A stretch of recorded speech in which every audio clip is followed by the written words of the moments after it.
திருமறை நேரம் Bible Hour presented by the National Bible College. கிறிஸ்துவின் சபையார் உங்களை வாழ்த்துகிறார்கள். Satellite Bible School. வணக்கம் தேசிய வேதாகம கல்லூரி மாணவர்களே, இந்த வான்வழி வகுப்புகளில் உங்களை சந்திக்கிறதுல பெரும் மகிழ்ச்சி அடைகிறேன்.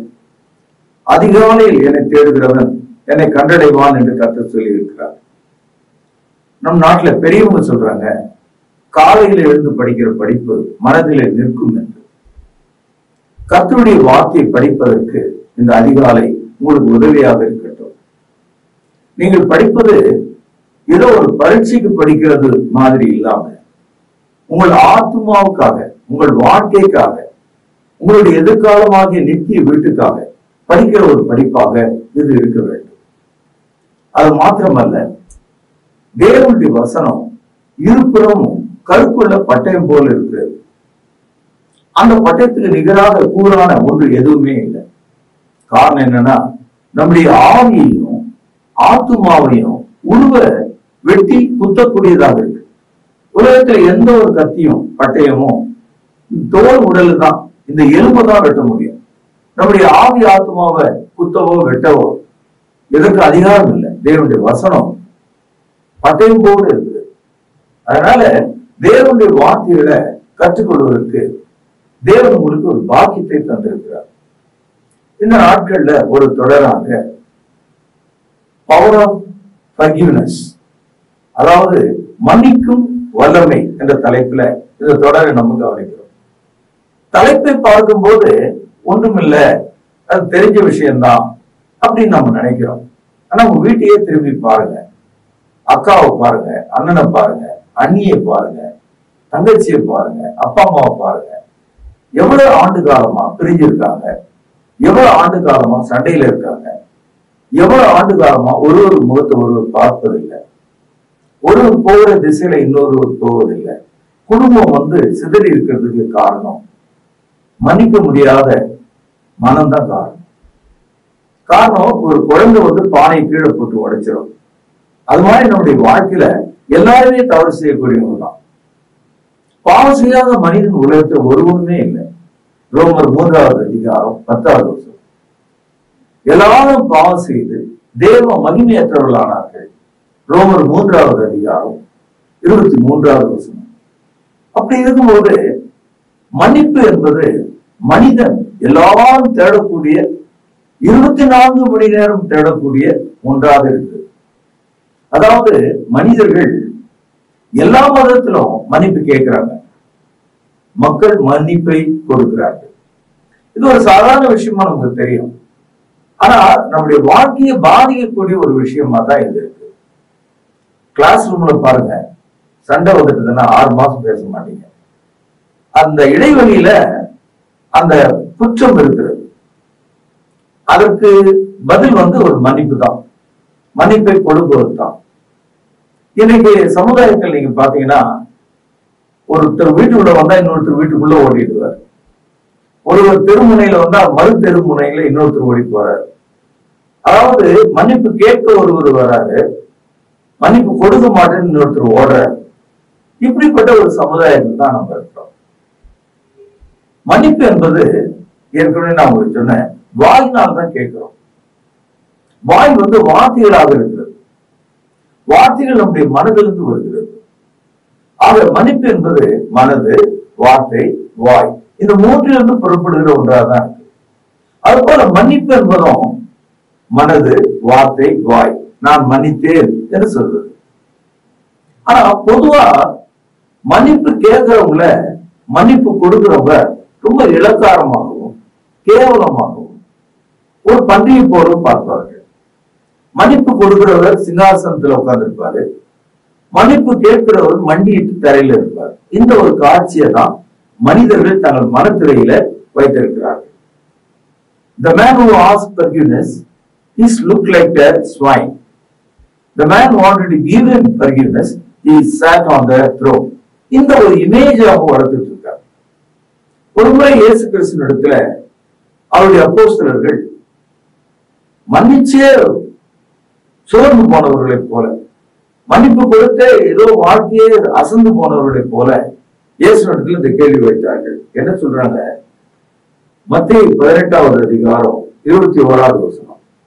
அப்பொழுது பேதுரு அவரிடத்திலே வந்து, ஆண்டவரே, என் சகோதரன் எனக்கு விரோதமாய் குற்றம் செய்து வந்தால் நான் எத்தனை தரம் மன்னிக்க வேண்டும்?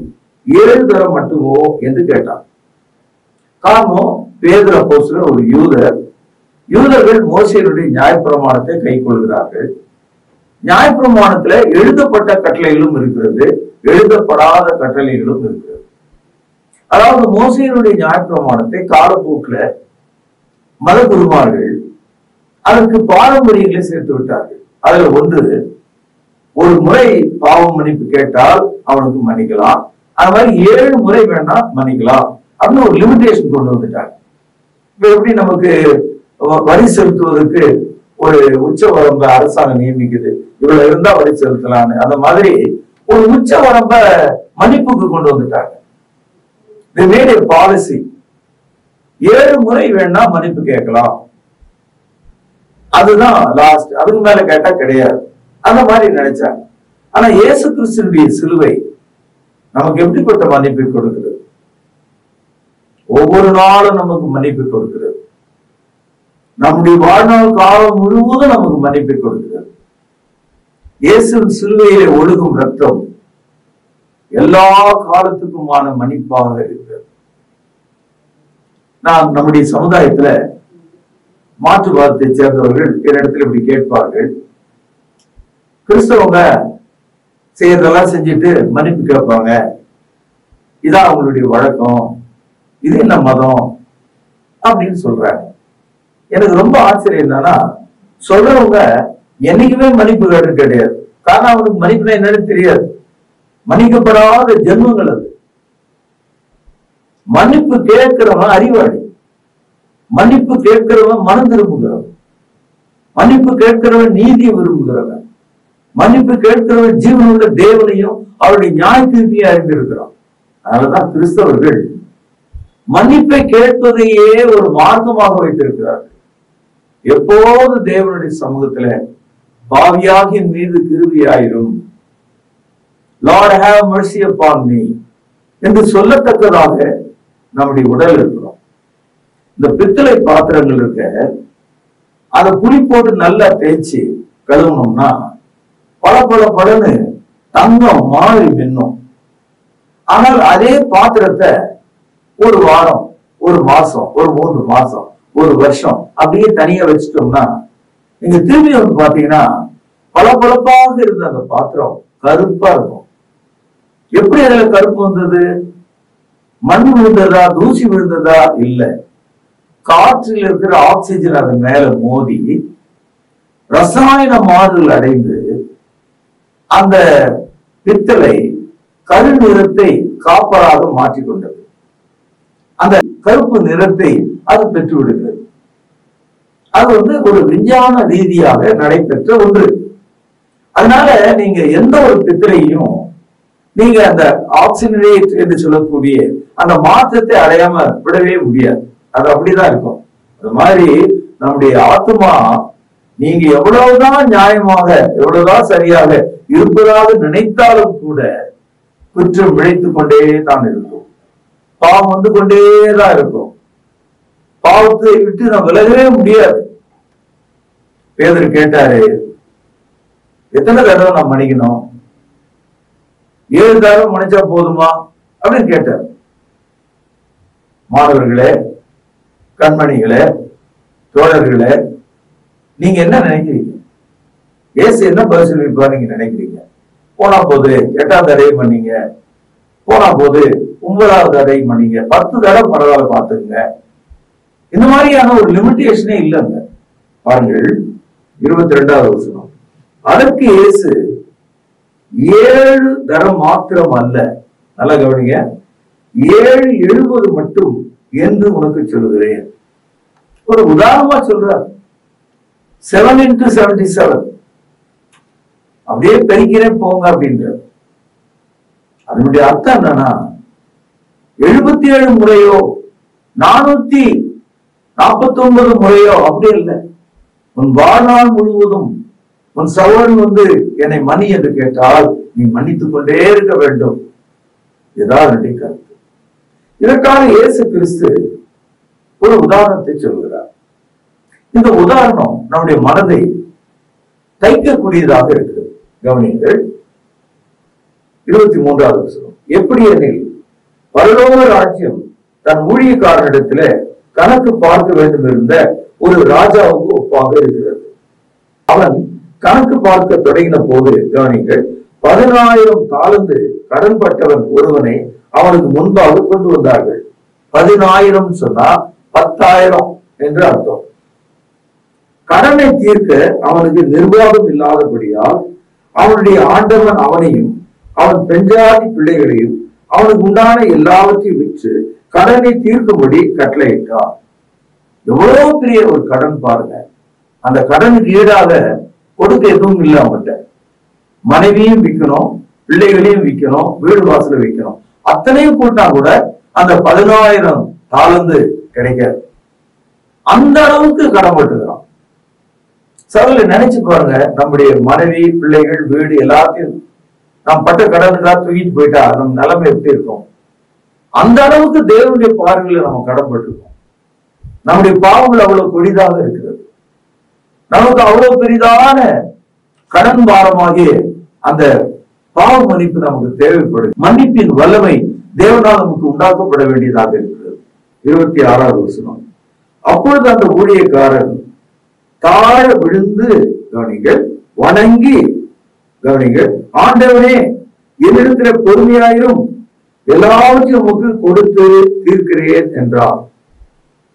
அதாவது வீடு வாசல் மனைவி பிள்ளைகள் எல்லாவற்றையும் இழக்க வேண்டிய நிலைங்கிறார்.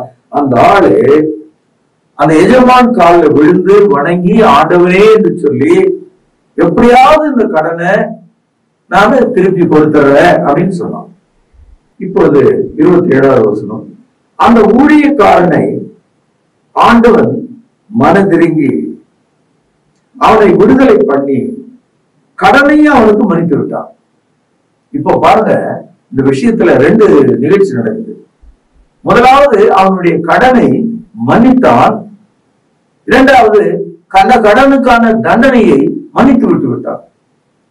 எந்த தண்டனையும் இல்லை, ஏதோ நீ பெனால்ட்டியும் கட்ட வேணாம்னு சொல்லிட்டார். மனது இறங்கி விட்டான்.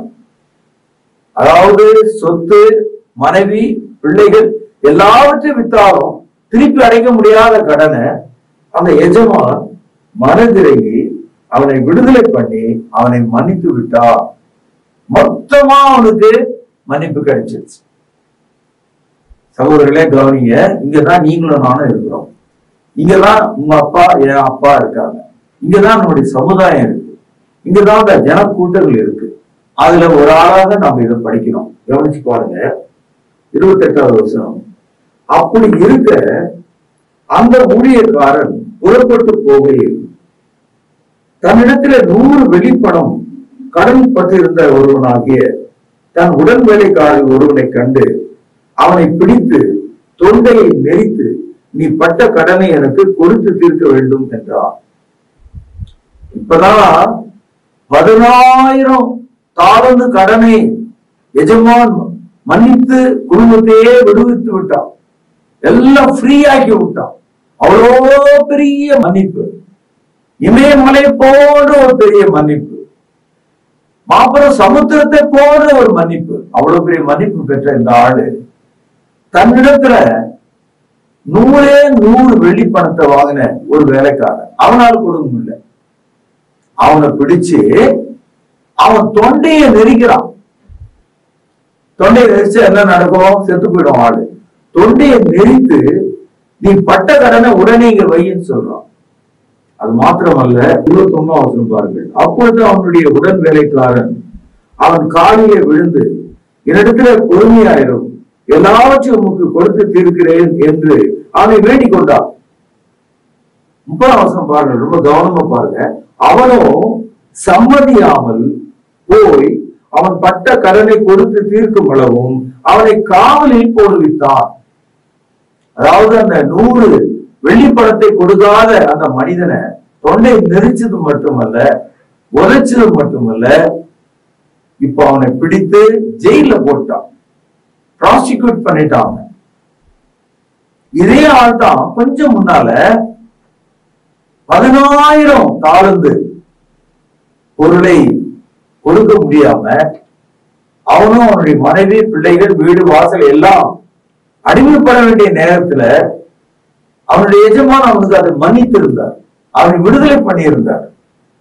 இவ்வளவு பெரிய மன்னிப்பை பெற்ற ஆளு தன்னிடத்துல ஒரு குறுகிய அளவுக்கு, ஒரு சின்ன அளவுல குற்றம் செய்த மனிதனை மன்னிக்க முடியாம போயிட்டான். கவனிங்கள் 31வது வசனம். நடந்ததை அவனுடைய உடன் வேலைக்காரர் கண்டு மிகவும் துக்கப்பட்டு ஆண்டவனிடத்தில் வந்து நடந்ததை எல்லாம் அறிவித்தார்கள். இந்த மாபெரும் மன்னிப்பு பெற்ற அந்த மனிதன் எப்படிப்பட்ட ஒரு அயோக்கியனாக, பொல்லாதவனாக, கொடுமை செய்கிறவனாக, தன் காலின் கீழ் இருக்கிறவனை சிறையில பொருந்தவனாக இருக்கிறான் என்ற தகவலை எல்லாம் வந்து எஜமான இடத்திலே சொன்னார்கள். இப்பொழுது 32வது வசனம். அப்பொழுது அவனுடைய ஆண்டவன் அவனை அழைத்து, பொல்லாத ஊழியக்காரனே, இப்ப அவனை என்ன அழைக்கிறானா, ஈவில், பொல்லாதவன். பிசாசுக்கு இன்னொரு பேர் பொல்லாதவன். அந்த மனிதன் ஆண்டவர் அழைக்கிறார், பொல்லாத ஊழியக்காரனே, நீ என்னை வேண்டிக் கொண்டபடியினால் அந்த கடன் முழுவதையும் உனக்கு மன்னித்து விட்டேன். நான் உனக்கு இறங்கினது போல நீயும் உடன் வேலைக்காரனுக்கு இறங்க வேண்டாமோ என்று சொல்லி அவனுடைய ஆண்டவன் கோபம் அடைந்து அவன் பட்ட கடனை எல்லாம் தனக்கு கொடுத்து தீர்க்கும் அளவும் உபாதிக்கிறவர்களிடத்திலே அவனை ஒப்பு கொடுத்தார். இந்த இடத்துல உபாதிக்கிறவர் என்ற ஒரு வார்த்தை இருக்கு பாத்தீங்களா? அதாவது ஜெயிலுன்னு சொல்லும் போது, சிறைன்னு சொல்லும் போது அடைச்சு விடுவாங்க உள்ள ஆளை போட்டு. உபாதிக்கிறதுனா என்ன அர்த்தம்னா, கொஞ்ச நேரத்துக்கு கொஞ்ச நேரம் அடிச்சுக்கிட்டே இருப்பாங்க ஜெயில, கூப்பிட்டு அடிச்சுக்கிட்டே இருப்பாங்க, தினமும் அடிச்சுக்கிட்டே இருப்பாங்க. சவுக்கால ஜெயிலையும் இருக்கணும், சவுக்காலையும் அடிப்படணும். அப்படிப்பட்ட ஒரு தண்டனைக்குள்ள அவனை ஒப்படைச்சிட்டாங்க. இந்த உதாரணத்தை இயேசு கிறிஸ்து எத்தனை முறை மன்னிக்க வேண்டும் என்று கேட்ட கேள்விக்காக கொடுத்த ஒரு பதில்தான். அப்படியானால் நாம் எவ்வளவு தாராளமாக, எவ்வளவு அதிகமாக, எவ்வளவு மனப்பூர்வமாக நாம் மன்னிக்க வேண்டும். மனைவி ஒரு உரிமையை பேசிவிட்டால் 3 வருஷம் அதுக்காக பேச்சே கிடையாது. மனைவி ஒரு பொருளை தன்னுடைய தாய் வீட்டிலிருந்து கொண்டு வரல, அதுக்காக விவாகரத்து. கணவர் ஏதோ ஒரு உடல் நிலையில பாதிக்கப்பட்டிருக்கிறார், உடனே விவாகரத்து. ஏதோ ஒரு மூர்க்கத்துல கணவர் அடித்து விட்டார், அதுக்கு ஒரு பெரிய ரகலை. சமுதாயத்துல மனிதர்கள் குற்றங்களை அதிகப்படுத்துகிறார்களே தவிர மன்னிப்பை பெருக செய்வது கிடையாது. அதை மாத்திரம் இல்ல, மனுஷனுடைய நெஞ்சு கல்லாக மாறிவிடுகிறது. மன்னிப்பு கேட்டா கூட கொடுக்க முடியாத நிலையில மனிதர்கள் மாறுறாங்க. ஒரு பக்கம் மன்னிப்பு கேட்கவே மாட்டேன்னு சொல்ற ஒரு சமுதாயம், ஒரு பக்கம் மன்னிக்கவே மாட்டேன் என்று சொல்கிற ஒரு சமுதாயம். இவர்கள் இடையில தான் இந்த மார்க்கம் இருக்கிறது. இன்னைக்கு மற்ற மதங்கள்ல நீங்க பாத்தீங்கன்னா பார்க்கறதுக்கு மஞ்சளும் சிவப்பும் அழகாவும் வெளியே பார்ப்பதற்கு கூத்தும் கும்மாளமும் கொண்டாட்டமா தெரியும். ஆனா வாழ்க்கைக்குள்ள நீங்க போனீங்கன்னு சொன்னா அந்த சாவு மணி தான் கேட்கும். அந்த அளவுக்கு கசப்பு இருக்கிறது, மன்னிப்பே இல்லை. சொந்த கணவனை கூலிப்படை வைத்து மனைவி கொள்கிறார், சொந்த மருமகனை மாமியார் கொள்கிறார், தாயை தகப்பனை மகன் கொள்கிறார். மன்னிக்கப்படியாத குற்றங்கள், மன்னிப்பு பெற முடியாத குற்றங்கள். சகோதரர்களே, இப்படிப்பட்ட ஒரு சமுதாயத்துல தினமும் நாம சிக்கி இருக்கிறோம். நம்முடைய ஜன்னலை திறந்து பார்க்க முடியல, குற்றங்கள் மலிந்து இருக்கிறது. கதவு திறந்து வெளியே போக முடியல, குற்றங்கள் மலிந்து இருக்கிறது. நம்முடைய வாசலை எல்லாம் எதிர் வீட்டுக்காரன் வந்து அடைத்துக் கொள்கிறோம். எதுவுமே நம்ம யாரிடத்துல பேச முடியாது. காரணம், இன்றைய உலகம் பாவத்தின் உச்சகட்டத்துக்கு போய்விட்டது. மன்னிப்பு கேட்க முடியாத நிலைமையில இருக்கிற ஒரு மனிதன், அவனுக்கு எந்த மதத்திலும் இடமே கிடையாது. முக்கியமா கிறிஸ்தவ மார்க்கத்துல அவனுக்கு இடமே கிடையாது. When you are not asking forgiveness between man and God, you have no chance, no way to come into Christianity. மனிதனிடத்திலோ தேவனிடத்திலோ நீங்கள் மன்னிப்பு பெறாவிட்டால் உங்கள் குற்றங்களுக்காக தேவனிடத்தில் நீங்கள் வர முடியாது. இயேசு கிறிஸ்து முடிவுரையாக சொல்லுகிறார், மத்திய 18வது அதிகாரம், நீங்களும் அவனவன் தன் தன் சகோதரன் செய்த தப்பிதங்களை மனப்பூர்வமாக மன்னியாமல் போனால் என் பரமபிதாவும் உங்களுக்கு இப்படியே செய்வார் என்றார். இயேசு கிறிஸ்து ஒரு முடிவுரை சொல்கிறார், if you are not going to forgive, God cannot forgive you. நீங்கள் மன்னிப்பு கேட்காவிட்டால் உங்களுக்கு மன்னிப்பு கிடைக்காது. நீங்கள் பிறரை மன்னிக்காவிட்டால் உங்களுக்கு மன்னிப்பு கிடைக்காது. சகோதரர்களே, நம்முடைய வாழ்க்கையில மிகப்பெரிய வியாதிகள், மிகப்பெரிய கஷ்டங்கள், மிகப்பெரிய அவமானங்கள் அப்படின்னு ஏதாவது இருந்தா அதுக்கு ரெண்டு முகம் இருக்கு. ஒன்று மன்னிப்பு கேட்காதனால அது இருக்கு, அல்லது மன்னிப்பு கொடுக்காதனால அந்த பிரச்சனை இருக்கு. நீங்க மன்னிப்பு கேட்காமலும் அல்லது கொடுக்காமலும் இருக்கிற விஷயங்களால தான் நம்முடைய அவமானங்களும் கஷ்டங்களும் வியாதிகளும் நமக்குள்ள பெருகி இருக்கிறது. அதனால தான் மன்னிப்பின் வல்லமை என்ற இந்த தலைப்பில் இந்த நற்செய்தி உங்களுக்கு நான் கொடுக்க வந்திருக்கிறேன். ஆனால் அன்பு மாணவ செல்வங்களே, இளைஞர்களே, குடும்ப தலைவர்களே, மன்னிக்க தயாளம் உள்ளவர்களாயிருங்கள். ஒரு மனிதன் மிகுந்த கோபத்தினால அரிவாளை எடுத்து முதல்ல மிரட்டணும்னு போன ஆளு பிறகு கழுத்தில் வெட்டி கொன்றே போட்டார். அதுக்கப்புறம் அவராக போய் போலீஸ் ஸ்டேஷனில் சரணடைஞ்சார், நான் தாங்க அவரை கொன்னேன்னு. அவரை கொண்டு போய் சிறைச்சாலையில் அடைச்சிட்டாங்க. 14 வருஷம் ஜெயிலில் இருந்தார். அவர் ஜெயிலில் இருக்கிற காலத்தில் அவர் வீட்டில் அவருடைய மூத்த பெண்ணுக்கு கல்யாணம் நடந்தது. அவர் வரலை. பையன் இப்போ 10th படிக்கிறான். அந்த பையன் எவ்வளோ உயரமாக இருப்பான்னு கூட அவருக்கு தெரியாது. இப்பொழுது 14 ஆண்டுகளுக்கு பிறகு அவர் ஊருக்கு வர்றார். ஊருக்கு தன் மனைவி மக்களை எல்லாம் பார்க்கிறார். அன்னைக்கு இரவு அவங்க வீட்டில் சந்தோஷமாக சாப்பிடுகிறார். அவர் படுக்க போகிறதுக்கு முன்னால் 14 வருஷத்துக்கு முன்னால் ஒரு ஆளை வெட்டினார் பார்த்தீங்களா, அவனுடைய தம்பி 14 வருஷமாக மன்னிக்க முடியாத அந்த குற்றத்தை மனதில் நினைத்து நினைத்து நினைத்து நினைத்து 7 மடங்கு சூடாக்கப்பட்ட ஒரு சூளையை போல இருந்து கூரான ஒரு கத்தியை அவன் நன்றாக தீட்டி வைத்து கொண்டிருந்தான். அந்த இரவில் அவன் வீட்டுக்கு தன் அண்ணனை கொன்றவனை வெட்டி போட்டு விட்டான். இந்த சம்பவம் சமுதாயத்தில் தினமும் நடக்குது, அவ்வப்போது நாம் கேள்விப்படுறோம்.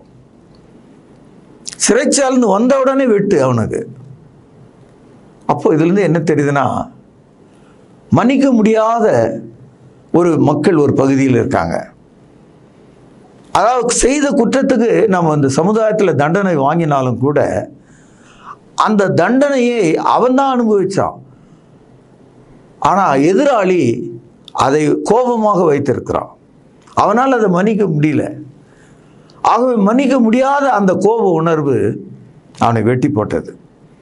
இப்போ வெட்டி போட்ட உடனே அவன் செத்து போயிட்டான். மறுபடியும் வெட்டினவன் இவனை தூக்கிட்டு போய் மறுபடியும் 14 வருஷம் ஜெயிலில் போட்டாங்க. இதுலேருந்து என்ன தெரியுதுன்னா, மன்னிக்க முடியாத ஒரு நிலைமைக்கு வரும்போது 2 பக்கமும் நஷ்டம் ஏற்படும். மன்னிப்பு என்று விடும்போது 2 பக்கமும் லாபம் ஏற்படும். இதை கேட்டுக்கொண்டிருக்கிற வாலிப பிள்ளையே, அப்பா அம்மா கிட்ட போய் பேசு. இதை கேட்டுக்கொண்டிருக்கிற வாலிப தம்பியே, தாய் தகப்பன் இடத்துல போய் பேசு. இதை கேட்டுக்கொண்டிருக்கிற திருமணமான இள வயது பெண்ணே, உன் கணவன் இடத்துல பேசு. இதை கேட்டுக்கொண்டிருக்கிற இள வயதுள்ள கணவனே, நீ உன் மனைவியின் இடத்துல பேசு.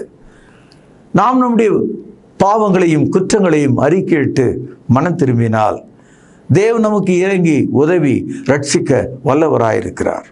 சங்கீதம் 86 5வது வசனம், ஆண்டவரே நீர் நல்லவரும் மன்னிக்கிறவரும் உம்மை நோக்கி கூப்பிடுகிற யார் மேலும் கிருபை மிகுந்தவருமாய் இருக்கிறீர். முதல் வசனம் பாருங்கள். கர்த்தாவே உமது செவியை சாய்த்து என் விண்ணப்பத்தை கேட்டருளும்.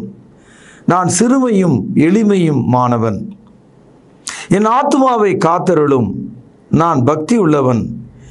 என் தேவனே, உம்மை நம்பி இருக்கிற உமது அடியேனை ரட்சியும். ஆண்டவரே, எனக்கு இரங்கும். நாடோறும் உம்மை நோக்கி கூப்பிடுகிறேன். பாவ மன்னிப்பை தேடுகிற மனிதன் தேவனிடத்தில் எப்படி தேடுகிறான் என்று பார்த்தீர்களா? நாடோறும் என்று சொன்னால் தினந்தோறும் என்று பொருள். தேவனிடத்தில் தினமும் நாம் சேர வேண்டுமானால் என்னை மன்னியும் என்று நாம் கேட்க வேண்டும். தேவன் நம்மை மன்னிக்கிறதில் நல்லவரும், அவரை நோக்கி கூப்பிடுகிற யாவர் மீதும் கிருபை கொடுக்கிறவருமா இருக்கிறார் என்று சொல்லி இன்றைய செய்தியை நான் இங்கே நிறைவு செய்கிறேன். நாளை நாம் சந்திப்போம், பிரார்த்தனை செய்வோம். மகா பரிசுத்த நிறைந்த எங்கள் அன்பான தகப்பனே, நாங்கள் பழிக்கு பழி வாங்காமல், நாங்கள் 7 தடவை மட்டும் மன்னிக்கிறவர்களாயிராமல் தயவுள்ள மக்களாக மன்னிக்கவும், தயவுள்ள மக்களாக மன்னிப்பை கொடுக்கவும் எங்களை ஏவியருளும். எங்கள் பாவ குற்றங்களை மன்னியும். ஆண்டவர் இயேசுவின் நாமத்தில் ஜெபத்தை கேட்டருளும் ஜீவனுள்ள எங்கள் நல்ல பிதாவே, ஆமென். தொடர்பு கொள்ள வேண்டிய முகவரி: திருமறை நேரம், 58 சர்ச் தெரு, குமரன் நகர், சென்னை 6,82,000. தொலைபேசி எண் 044255008882. செல்போன் 9385500882. கர்த்தாவே, தேவர்களில் உமக்கு பானவர் யார்? வானத்திலும் பூமியிலும் உமக்கு பானவர் யார்? உமக்கு பானவர் யார்? உமக்கு பானவர் யார்? வானத்திலும் பூமியிலும் உமக்கு பானவர் யார்? வானத்திலும் பூமியிலும் உமக்கு பானவர் யார்?